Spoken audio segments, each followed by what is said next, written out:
W dzisiejszym odcinku pokażemy szybki sposób na French malowany. Poznajcie triki, które skrócą czas wykonania tej klasycznej stylizacji. Zobaczcie również, jak poprawnie zbudować i opracować paznokcie. Nazywam się Magda, a to jest kanał dedykowany stylizacji paznokci. Jest godzina 17, czwartek. Dzień dobry Państwu. Madzia Żuk z Wrocławia Witam pokaże nam dzisiaj swój najszybszy sposób na paznokcie, na Frencha, malowanego. który, jak się okazuje, w wykonaniu Magdaleny jest szybszy niż kolor. Po pierwsze praktyka, po drugie mam naprawdę fajny sposób na Frencha, robię go szybciej niż kolor. I Naprawdę. właśnie to dzisiaj pokażemy. Tak. Zaczynamy.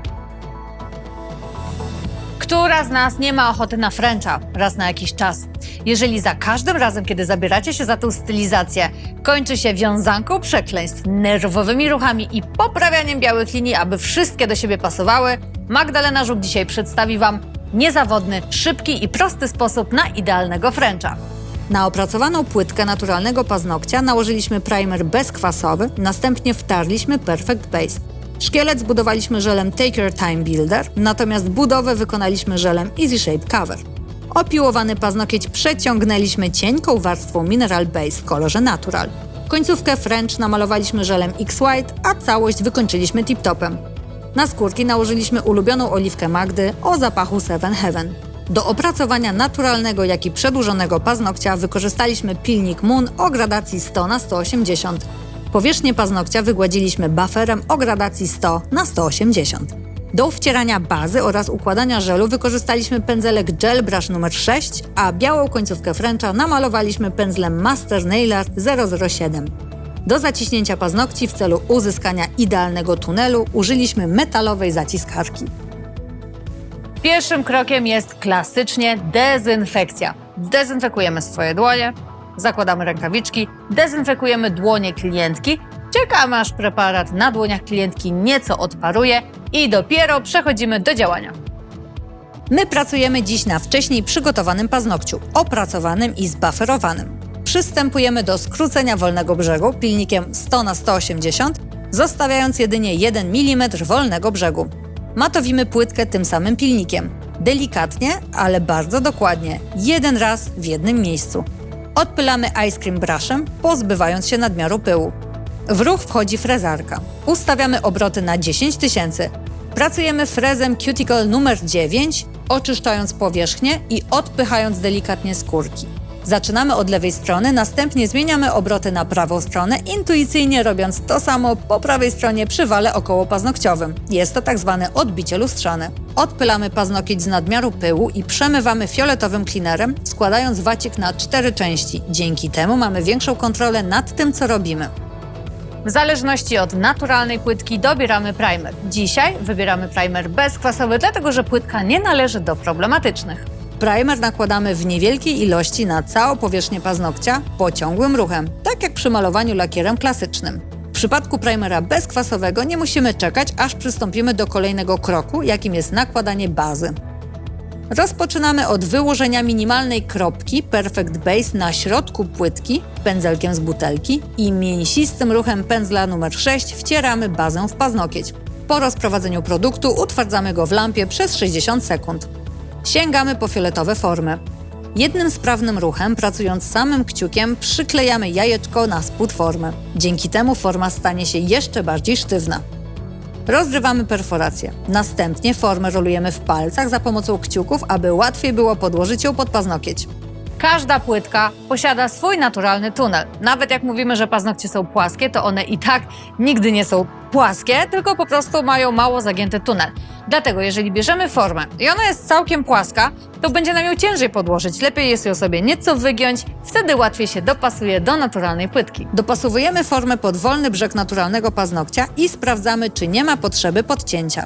A to jest bardzo miły wyjątek od reguły, dlatego że jak wiemy, zazwyczaj formę się podcina. I teraz, jeżeli trafia Wam się taka modelka, to warto pomyśleć o mistrzostwach. Nie ma lepszej kandydatki niż ta, której nie musimy podcinać formy i dzięki temu mamy więcej czasu na zrobienie turbo fajnej pracy. Zresztą to nie przypadek. Dzisiejsza modelka, która przyjechała razem z Magdą, tak, to jest jej modelka z mistrzostw. Formę sklejamy pod spodem, łącząc jej skrzydełka we wszystkich 3 miejscach. W związku z tym, że tworzymy dziś migdał, czyli kształt dość szczupły, naciskamy formę po 2 stronach naturalnego paznokcia, aby uzyskać jeszcze głębszy tunel. Forma musi idealnie wejść pod paznokieć, uwalniając tym samym opuszki. Kiedy mamy gotowe nacięcia, formę zamykamy do określonej długości. Nasza docelowa długość to 2, ale formę dla ułatwienia pracy zaklejamy aż do wysokości 4, czyli 2 kratki dalej. Tak wygląda forma od frontu, jest całkowicie sklejona. Jeśli natomiast przypatrzymy się, widać jak idealnie wpasowała się do wolnego brzegu. Pracując nadal pędzlem 6, nabieramy niedużą ilość żelu Take Your Time i rozkładamy produkt bardzo płasko na naturalnej płytce, mniej więcej pod kątem 45 stopni. Po rozłożeniu pierwszej części nabieramy drugą kulkę, nieco większą, i trzymając pędzel włosiem w swoją stronę, układamy kulkę na szablonie w miejscu, gdzie ma się znajdować wolny brzeg naszego przedłużonego paznokcia. Podpychamy kulkę w stronę naturalnego paznokcia, tworząc krawędzie boczne. Pracujemy od lewej do prawej strony. Powstały szkielet utwardzamy w lampie przez 30 sekund. Dla lepszego efektu możemy zacisnąć szkielet po około 10 sekundach w lampie. Jak to jest z tym zaciskaniem? W którym momencie się za to zabrać? W odpowiednim. Tak, wiem, ciężko to opisać, ale poczekajcie, żeby wam to wyjaśnić. Na chłopski rozum. Musimy wbić się w trakcie polimeryzacji. Ani nie za wcześnie, bo jeżeli zaciśniemy żel, który jeszcze nie zdążył się wystarczająco dobrze spolimeryzować, to nam wypłynie, ani nie za późno, bo wtedy, jeżeli będziemy chcieli zacisnąć już całkowicie spolimeryzowany żel, to nie wpłyniemy na jego kształt. Dlatego trzeba wyczuć ten moment, kiedy polimeryzacja się właśnie zaczęła. I to jest ten moment, kiedy zaczyna nas piec. Wyciągamy wtedy rękę z lampy i zanim zaciśniemy, weźmy jeszcze zaciskarką, popłukajmy w paznokieć.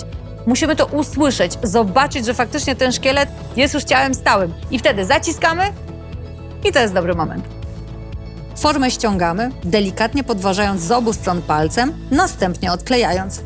Zanim zaczniemy budować paznokieć żelem Easy Shape Cover, pędzel oczyszczamy o suchy wacik.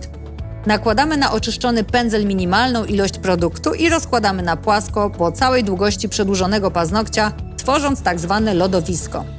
Dzięki temu żel, którym za chwilę będziemy pracować przy pomocy większych kulek, będzie nam się lepiej rozkładał.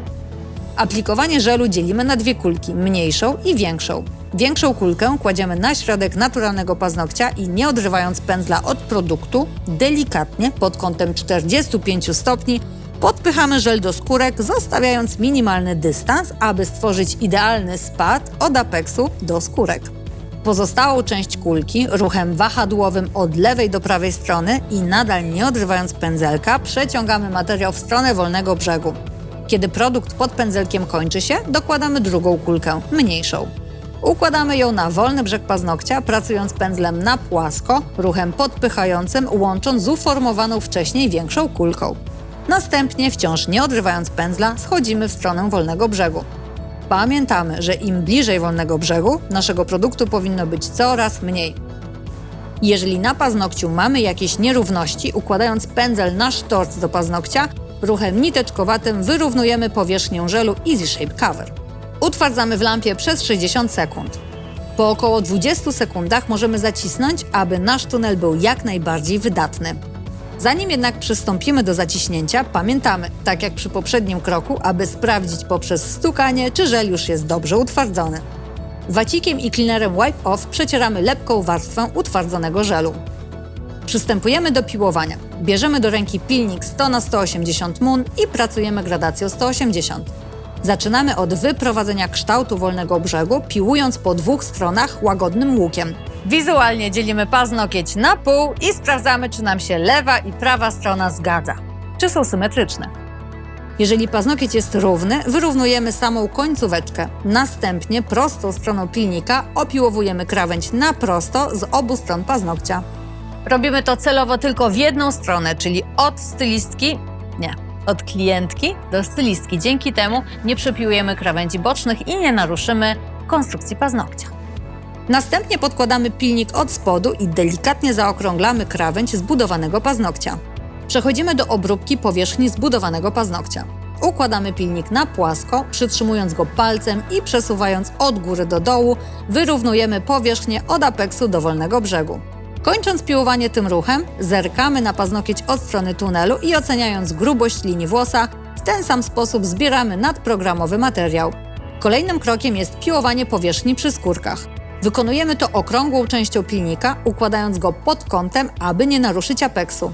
Dla lepszej widoczności powierzchni zbudowanego paznokcia usuwamy nadmiar pyłu. Zauważcie, że na apeksie pozostała świecąca powierzchnia, niedotknięta przez pilnik. Jest to genialna podpowiedź, aby przez pierwsze kroki piłowania nie spiłować apeksu do zera. Dopiero ostatnim, okrągłym ruchem pilnika od lewej do prawej strony wyrównujemy apeks i powierzchnię paznokcia, zbierając z niego nadmiar produktu. Koniec piłowania, czas na buffer. Opiłowaną powierzchnię potraktujemy bufferem 100 na 180 i zrobimy to w 2 krokach. Pierwszy – pociągłe ruchy przez całą powierzchnię paznokcia. Drugi – okrężny ruch przy skórkach. Dopiero przed nakładaniem kolejnego produktu na paznokieć nadmiar skórek wycinamy cążkami. Skórki opracowujemy od prawej do lewej strony. Nadmiar pyłu przemywamy wacikiem nasączonym cleanerem Wipe Off.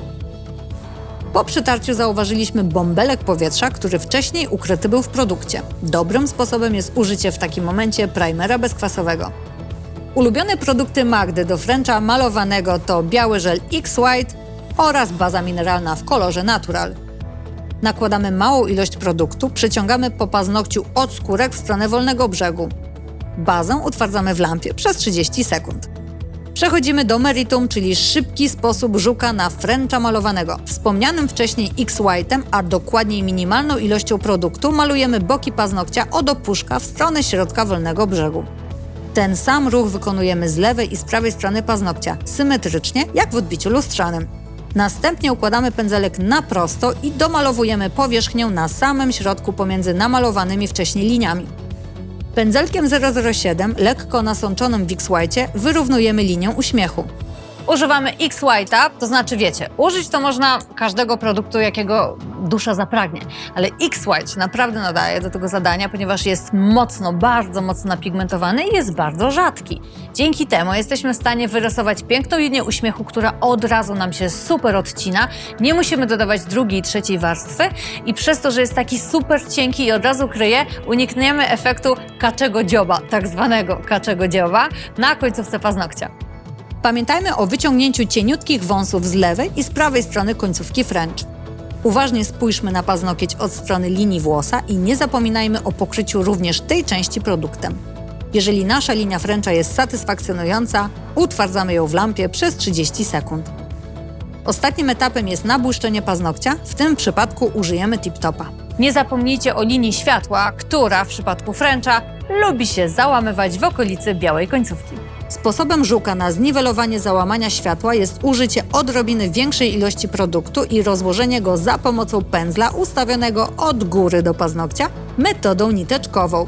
Tip-top utwardzamy przez 60 sekund w lampie. Pamiętamy, aby po utwardzeniu topu nabłyszczającego odczekać około 30 sekund, zanim zaaplikujemy oliwkę w okolicę skórek. Kroplę oliwki nakładamy w okolice wału okołopaznokciowego i rozmasowujemy na dalszą część palca. Nasza stylizacja jest gotowa. Czyż nie był to ekspresowy i najprostszy sposób na malowanego fręcza, jaki kiedykolwiek widzieliście?